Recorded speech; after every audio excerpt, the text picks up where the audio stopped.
ધોરણ 6 પ્રકરણ 13 ભારત ભૂપૃષ્ઠ આબોહવા વનસ્પતિ અને વન્યજીવ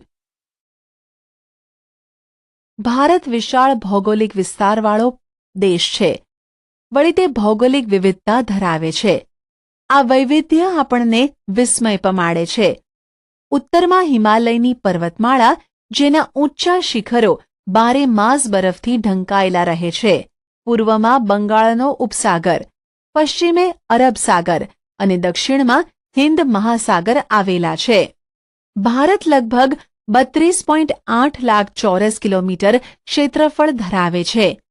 તેનો અંદાજિત વ્યાપ ઉત્તરમાં કાશ્મીરથી લઈને દક્ષિણમાં કન્યાકુમારી સુધી 3214 કિલોમીટર અને પૂર્વના અરુણાચલથી પશ્ચિમમાં ગુજરાતના કચ્છ સુધી 2933 કિલોમીટરમાં વિસ્તરેલો છે. લાંબા સમુદ્ર કિનારા, ઊંચી ઊંચી પર્વતમાળાઓ, દૂર દૂર સુધી ફેલાયેલા નદી મેદાનો, ઉબડ-ખાબડ ઉચ્ચપ્રદેશ અને કિનારાથી દૂર આવેલા ટાપુઓ જેવા વિવિધ ભૂમિ સ્વરૂપો અહીં જોવા મળે છે. આબોહવા અને વનસ્પતિ સાથે સંસ્કૃતિ અને ભાષાની વિવિધતા પણ આપણને ઉડીને આંખે વળગે છે. આપણા રિવાજો અને પરંપરાઓમાં ભિન્નતાઓ જોવા મળે છે અને આ વિવિધતા અને એક રાષ્ટ્રની ભાવના આપણને વિશ્વમાં એક વિશિષ્ટ ઓળખ અપાવે છે. ભારતના પ્રાકૃતિક વિભાગો. Physical division of India. ભારતના ભૂપૃષ્ઠની આધારે તેના પ્રાકૃતિક વિભાગો પાડવામાં આવ્યા છે. ઉત્તરમાં આવેલો મહદઅંશે હિમાલય સીમારક્ષકનું કાર્ય કરે છે. તેની ઉત્તર દક્ષિણ ફેલાયેલી સમાંતર પર્વતમાળાને 3 ભાગમાં વહેંચવામાં આવે છે. તેની છેક ઉત્તરમાં મહાહિમાલય કે હિમાદ્રી પર્વતમાળામાં વિશ્વનું સૌથી ઊંચું શિખર માઉન્ટ એવરેસ્ટ આવેલું છે. ત્યારબાદ તેની દક્ષિણે મધ્ય હિમાલય કે હિમાચલ નામથી ઓળખાતી પર્વતમાળા આવેલી છે, જ્યાં દર્શનીય સ્થળો અને યાત્રાધામો આવેલા છે. તેની દક્ષિણે શિવાલિક કે લઘુ હિમાલય નામે ઓળખાતી પર્વતમાળા આવેલી છે. હિમાલયની દક્ષિણે ગંગા, સતલુજ, યમુના, બ્રહ્મપુત્ર અને તેની શાખા નદીઓએ ઠાલવેલા કાંપથી બનાવેલ વિશાળ મેદાન આવેલું છે. આ નદીઓથી બનેલા મેદાન સમતલ અને ખેતી માટે ફળદ્રુપ ઉપજાઉ જમીન ધરાવે છે. ત્યાં વધુ ખેત ઉત્પાદન થતું હોવાથી મેદાનોમાં ગીચ વસ્તી જોવા મળે છે. ભારતના પશ્ચિમ ભાગમાં ભારતીય મહામરુસ્થલ આવેલું છે. ત્યાં ગરમી વધારે તથા વરસાદનું પ્રમાણ નહિવત હોય છે. ક્યારેક તો સળંગ 3-4 વર્ષ સુધી વરસાદ થતો નથી. આ ક્ષેત્રમાં વનસ્પતિનું પ્રમાણ ખૂબ ઓછું જોવા મળે છે. ઉત્તરના મેદાનોની દક્ષિણે ઊંધા ત્રિકોણાકારે દખ્ખણનો ઉચ્ચ પ્રદેશ આવેલો છે. તેનું ભૂપૃષ્ઠ સમતલ નથી. તેના કેટલાક ભાગો ઊંચા તો કેટલાક ઓછી ઊંચાઈ ધરાવે છે. અહીં ઘણી પર્વતમાળાઓ અને પહાડી વિસ્તારો આવેલા છે, જેમાં દુનિયાની સૌથી પ્રાચીન પર્વતમાળા અરવલ્લી, જે આ ક્ષેત્રની ઉત્તર પશ્ચિમે આવેલી છે. તેની દક્ષિણ પૂર્વમાં વિંધ્યાચલ અને સાતપુડાની પર્વતમાળાઓ આવેલી છે. પૂર્વથી પશ્ચિમ તરફ વહીને અરબ સાગરને મળતી નર્મદા અને તાપી વિંધ્યાચલ અને સાતપુડાની પર્વત શ્રેણીમાંથી વહે છે. દક્ષિણના ઉચ્ચ પ્રદેશની પૂર્વ દિશામાં પૂર્વ ઘાટ અને પશ્ચિમ દિશામાં પશ્ચિમ ઘાટ આવેલો છે, જે પૈકી પશ્ચિમ ઘાટ સળંગ જ્યારે પૂર્વ ઘાટ તૂટક છે. આ ઉચ્ચ પ્રદેશો જ્વાળામુખીથી બનેલા હોવાથી તે ક્ષેત્રોમાં ખનિજો વિપુલ પ્રમાણમાં મળી આવે છે. પૂર્વ ઘાટની પૂર્વમાં અને પશ્ચિમ ઘાટની પશ્ચિમે કિનારાના મેદાન આવેલા છે. આ મેદાનોમાં પૂર્વ કિનારાના મેદાનની તુલનામાં પશ્ચિમ કિનારાનું મેદાન સાંકડું છે. ગોદાવરી, મહાનદી, કાવેરી અને કૃષ્ણા પૂર્વ તરફ વહીને ફળદ્રુપ મુખ ત્રિકોણ પ્રદેશ બનાવી બંગાળના ઉપસાગરને મળે છે. બ્રહ્મપુત્ર અને ગંગા નદીએ બંગાળના ઉપસાગરમાં સુંદરવન નામના વિશાળ મુખ ત્રિકોણ પ્રદેશની રચના કરી છે. ભારતમાં 2 ટાપુ સમૂહ આવેલા છે. બંગાળના ઉપસાગરમાં દક્ષિણ પૂર્વે આવેલા અંદમાન અને નિકોબાર તથા અરબ સાગરમાં કેરળના કિનારાથી પશ્ચિમે પરવાળાથી બનેલા લક્ષદ્વીપ ટાપુઓ છે. ભારતની છેક દક્ષિણે હિન્દ મહાસાગર આવેલો છે. પ્રવૃત્તિ: ભારતના રેખાંકિત નકશામાં નીચેની વિગતોની નકશા પૂર્તિ કરો. 1. ભારતીય મહામરુસ્થળ. 2. ગંગાનું મેદાન. 3. હિમાલય. 5. પૂર્વ ઘાટ. 6. પશ્ચિમ ઘાટ. 7. પૂર્વ કિનારાનું મેદાન. 8. પશ્ચિમ કિનારાનું મેદાન. 9. અંદમાન નિકોબાર ટાપુઓ. 10. લક્ષદ્વીપ. 11. અરબ સાગર. 12. બંગાળનો ઉપસાગર. 13. હિન્દ મહાસાગર. ભારતની આબોહવા. વાતાવરણમાં થતા રોજિંદા ફેરફારને હવામાન કહે છે અને કોઈ પણ સ્થળમાં હવામાનના તત્વોની આશરે 30 વર્ષની સરેરાશ પરિસ્થિતિને આબોહવા કહે છે. તમે અનુભવ્યું હશે કે ક્યારેક ગરમીનું પ્રમાણ વધે તો ક્યારેક ઠંડીનું, તો વળી ક્યારેક આકાશ વાદળછાયું બની જાય છે અને સૂર્ય વાદળો પાછળ ઢંકાઈ જાય. પવન વગેરેની વિગતો તમે રેડિયો કે ટીવી દ્વારા જાણી હશે. ભારતમાં નીચે મુજબની ઋતુઓ અનુભવાય છે. શિયાળો ડિસેમ્બરથી ફેબ્રુઆરી, ઠંડી ઋતુ. ઉનાળો માર્ચથી મે, ગરમ ઋતુ. ચોમાસું જૂનથી સપ્ટેમ્બર, વર્ષા ઋતુ. પાછા ફરતા મોસમી પવનોની ઋતુ ઓક્ટોબરથી નવેમ્બર, શરદ ઋતુ, નિવર્તન ઋતુ. શિયાળો વિન્ટર. શિયાળો ઠંડીની ઋતુ છે. આ દિવસોમાં સૂર્યના કિરણો ત્રાંસા પડતા હોવાથી અને ક્યારેક હિમવર્ષા થવાથી ઉત્તરના મેદાનમાં અને હિમાલયના પર્વતીય પ્રદેશોમાં તાપમાન નીચું જાય છે. ગુજરાતના ઉત્તર ભાગમાં આવેલ વિસ્તારોમાં રાજ્યના બીજા વિસ્તારો કરતાં વધુ ઠંડી અનુભવાય છે. આ ઋતુમાં દિવસો ટૂંકા હોય છે. ઉનાળો સમર. ઉનાળો અકળાવનારી ગરમીની ઋતુ છે. આ દિવસોમાં સૂર્યના કિરણો લગભગ સીધા પડતા હોવાથી તાપમાન ઊંચું જાય છે. જો કે સમુદ્ર કિનારાના પ્રદેશોમાં ગરમીનું પ્રમાણ દેશના ખંડીય ભાગો કરતાં ઓછું રહે છે. બપોરે ગરમ સૂકા પવનો ફૂંકાય છે, જેને લૂ કહે છે. આ ઋતુ દરમિયાન ગુજરાતના ઉત્તર ભાગ અને રાજસ્થાનના પશ્ચિમ ભાગમાં વધુ ગરમી અનુભવાય છે. આ ઋતુમાં દિવસો શિયાળાની તુલનામાં લાંબા હોય છે. ચોમાસું મોન્સૂન. ચોમાસું વરસાદની ઋતુ છે.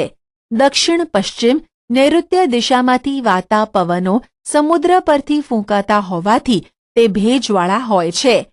આ પવનો વરસાદ લાવે છે. આ પવનોનો એક ફાંટો અરબ સાગર પરથી આગળ વધી કેરળ, મહારાષ્ટ્ર, ગુજરાત અને મધ્ય ભારત સુધી પહોંચે છે. જ્યારે બીજો ફાંટો બંગાળના ઉપસાગર, અંદમાન દ્વીપ સમૂહ, પૂર્વ ભારત થઈ ગંગાના મેદાનોમાં આગળ વધે છે.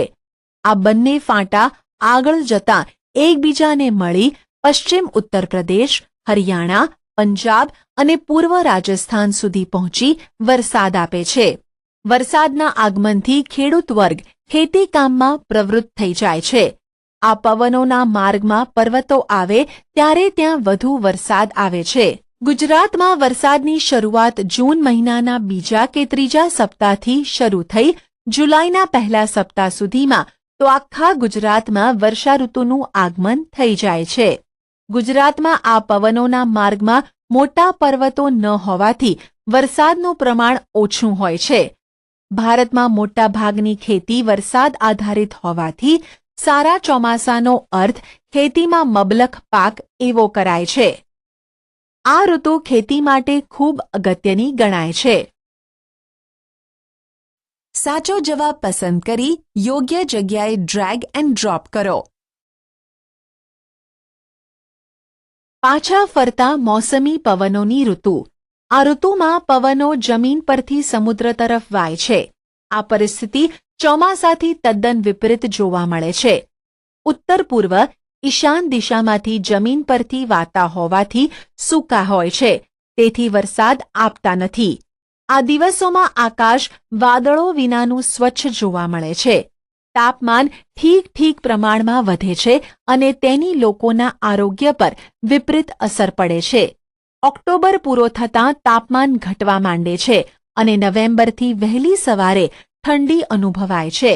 આ પવનો બંગાળના ઉપસાગર પરથી પસાર થતાં ભેજવાળા બને છે અને ભારતના પૂર્વ કિનારે આવેલ તમિલનાડુ અને આંધ્રપ્રદેશમાં તે આ દિવસોમાં વરસાદ આપે છે. ભારતની આબોહવામાં સ્પષ્ટ ઋતુભેદ અનુભવાય છે. તેની ખાસિયતને કારણે સામાન્ય રીતે મોસમી આબોહવા કહેવાય છે. વિચારીને કહો, જો 12 માસ એક સરખી ઋતુ હોય તો આપણા જીવન પર કેવી અસરો પડે તે નીચેની મુદ્દા ધ્યાન રાખી કહો. ખોરાક, પોશાક, ખેતી. વનસ્પતિ, જંગલોના પ્રકાર. Vegetation, types of forest. આપની ચોતરફ વિવિધ પ્રકારના ઝાડ છોડવા અને ઘાસ જોવા મળે છે. કેટલીક વનસ્પતિ સુંદર મજાના ફૂલોવાળી તો કેટલીક કાંટાળી હોય છે. અમુક વૃક્ષો ઘેઘૂર ઘટાદાર તો અમુક નીચા અને પાંખા હોય છે. વનસ્પતિ એક પ્રદેશ કરતાં બીજા પ્રદેશમાં અલગ અલગ હોય છે. આ વિવિધતાનું કારણ આબોહવામાં રહેલી વિભિન્નતા છે. આ આબોહવાને આધારે જ વનસ્પતિના પ્રકાર પાડવામાં આવે છે. વરસાદનું પ્રમાણ વનસ્પતિની આ વિવિધતા સર્જન માટેનો મુખ્ય આધાર છે. જંગલોના પ્રકારો આ મુજબ છે. ઉષ્ણ કટિબંધીય વરસાદી જંગલો, ટ્રોપિકલ રેની ફોરેસ્ટ. જ્યાં વરસાદનું પ્રમાણ વધારે હોય છે ત્યાં ઉષ્ણ કટિબંધીય વરસાદી જંગલો આવેલા હોય છે.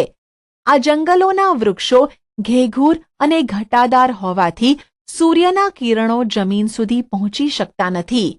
અનેક જાતના વૃક્ષો, વેલાઓ અને છોડવા એટલે કે ફર્ન્સ ત્યાં જોવા મળે છે.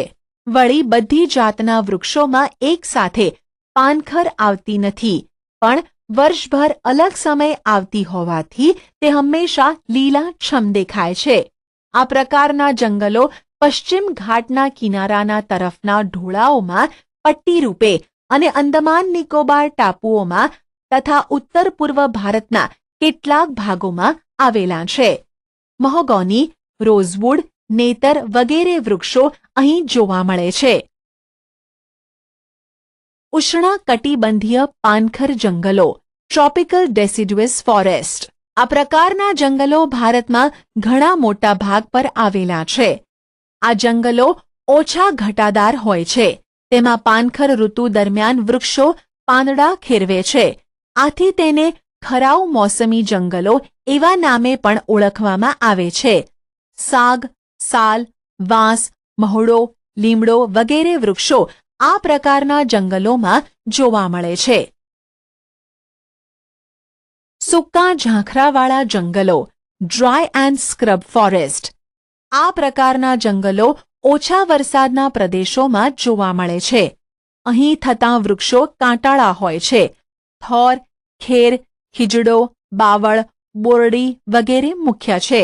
રાજસ્થાન, હરિયાણા, પશ્ચિમ ઘાટના પૂર્વીય ઢાળ પર અને ગુજરાતમાં જોવા મળે છે.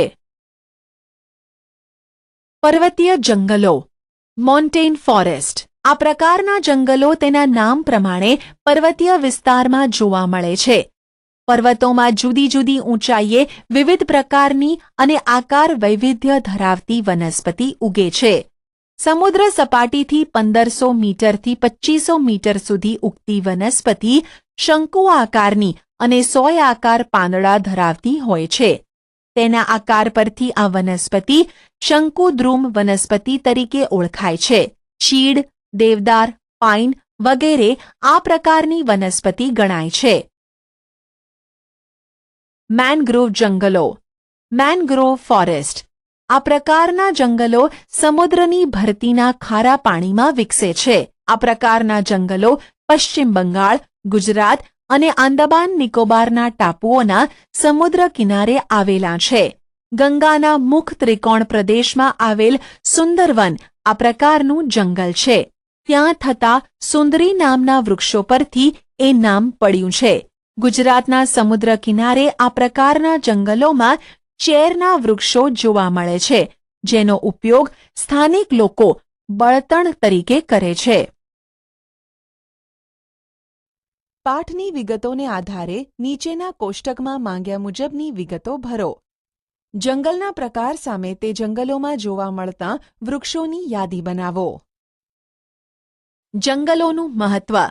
જંગલો આપણી ઘણી જરૂરિયાતો પૂરી પાડે છે. તેનાથી થનારા મુખ્ય ફાયદા કોષ્ટકની મદદથી જાણીએ. જંગલોના ફાયદા. પર્યાવરણીય ફાયદા. વાતાવરણ શુદ્ધ રાખે, વરસાદ લાવે, ધોવાણ અટકાવે, વન્યજીવોને કુદરતી આવાસ, ભૂમિગત જળ સંરક્ષણ. આર્થિક ફાયદા. બળતણ અને ઇમારતી લાકડું, ઔષધિઓ, ઉદ્યોગો માટે કાચો માલ, ઘાસચારો, લાખ, રાળ, ગુંદર જેવી જંગલ પેદાશો.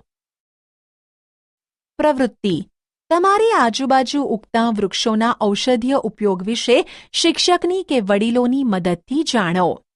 શાળાની કઈ ચીજો જંગલમાંથી મળતા કાચા માલમાંથી બનેલી છે તેની યાદી મિત્રોની સાથે ચર્ચા કરીને બનાવો. જંગલ વિનાશ નહીં રોકાય તો આવનાર પરિસ્થિતિ અને તેની અસરો વિશે વક્તૃત્વ સ્પર્ધાનું આયોજન અનુકૂળતાએ ગોઠવો. આપણા દેશના જંગલોમાં વિવિધ જાતના વન્યજીવો વસે છે, જેમાં સસ્તન વર્ગના પ્રાણીઓ, પક્ષીઓ, જળચરો, ઉભયજીવો, કીટકો, સરીસૃપો, કીડાઓનો સમાવેશ થાય છે. વાઘ આપણા દેશના વિવિધ ભાગોમાં જોવા મળે છે અને તે આપણું રાષ્ટ્રીય પ્રાણી છે. જંગલી બકરીઓ હિમાલય અને નીલગિરીના પર્વતોમાં, હાથી અને એકશિંગી ભારતીય ગેંડા અસમના જંગલોમાં મુક્ત રીતે વિહરતા જોઈ શકાય છે. કેરળ અને કર્ણાટક રાજ્યના જંગલો હાથીઓ માટે જાણીતા છે.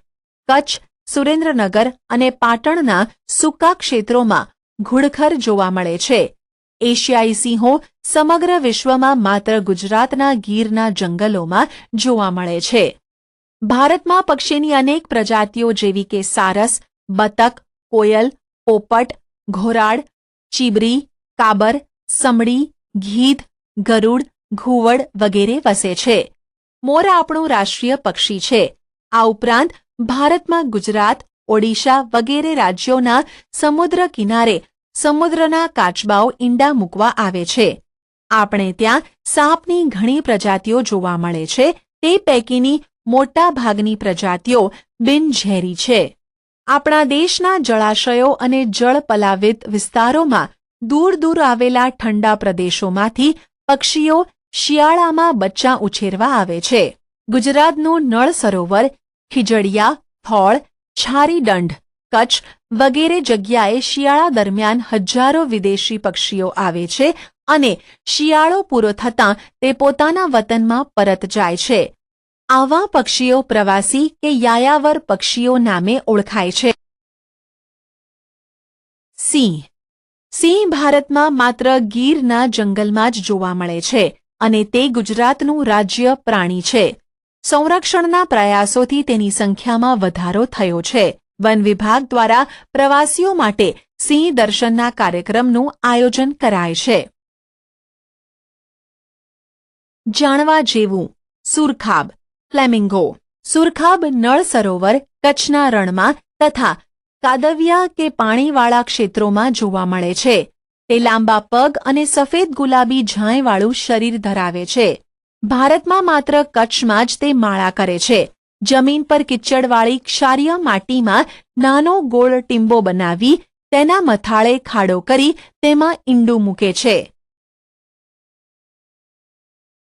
અભયારણ્યો, રાષ્ટ્રીય ઉદ્યાનો અને જૈવ આરક્ષિત ક્ષેત્રો, sanctuary, national parks, bio reserve zone.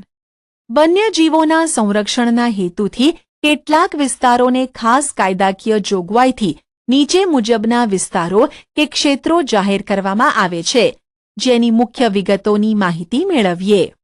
અભયારણ્ય. રચના રાજ્ય સરકાર દ્વારા.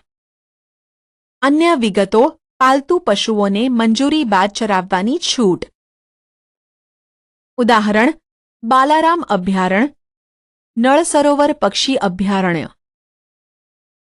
રાષ્ટ્રીય ઉદ્યાન રાજ્ય અને કેન્દ્ર સરકારના સંકલનથી પાલતુ પશુઓને ચરાવવા પર સંપૂર્ણ પ્રતિબંધ.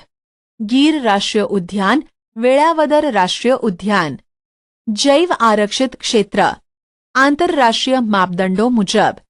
તમામ બહારની માનવીય પ્રવૃત્તિઓ પર સંપૂર્ણ પ્રતિબંધ. કચ્છ રણનું આંશિક ક્ષેત્ર.